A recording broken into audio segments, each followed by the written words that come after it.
Ephesians chapter 2. And you he made alive who were dead in trespasses and sins, in which you once walked according to the course of this world, according to the prince of the power of the air,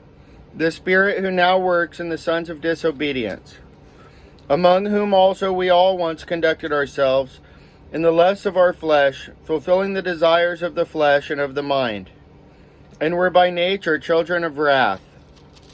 just as the others. But God, who is rich in mercy, because of his great love with which he loved us, even when we were dead in trespasses, made us alive together with Christ. By grace you have been saved, and raised us up together, and made us sit together in the heavenly places in Christ Jesus,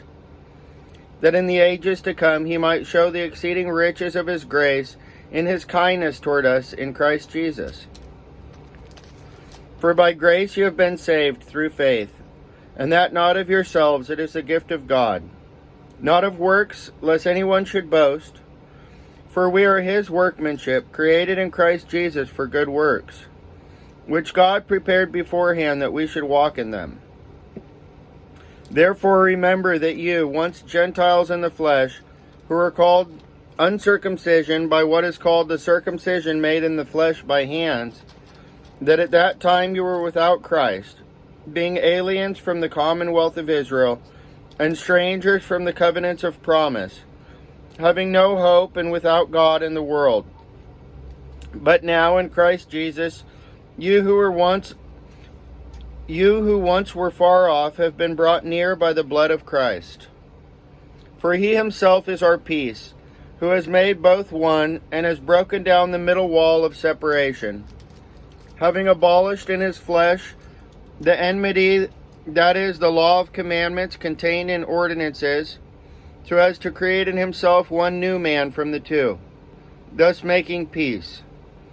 and that he might reconcile them both to God in one body through the cross,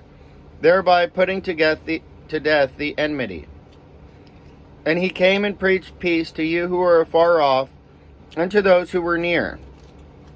For through him we both have access by one Spirit to the Father. Now therefore, you are no longer strangers and foreigners, but fellow citizens with the saints, and members of the household of God, having been built on the foundation of the apostles and prophets, Jesus Christ himself being the chief cornerstone, in whom the whole building, being fitted together, grows into a holy temple in the Lord, in whom you also are being built together for a dwelling place of God in the Spirit.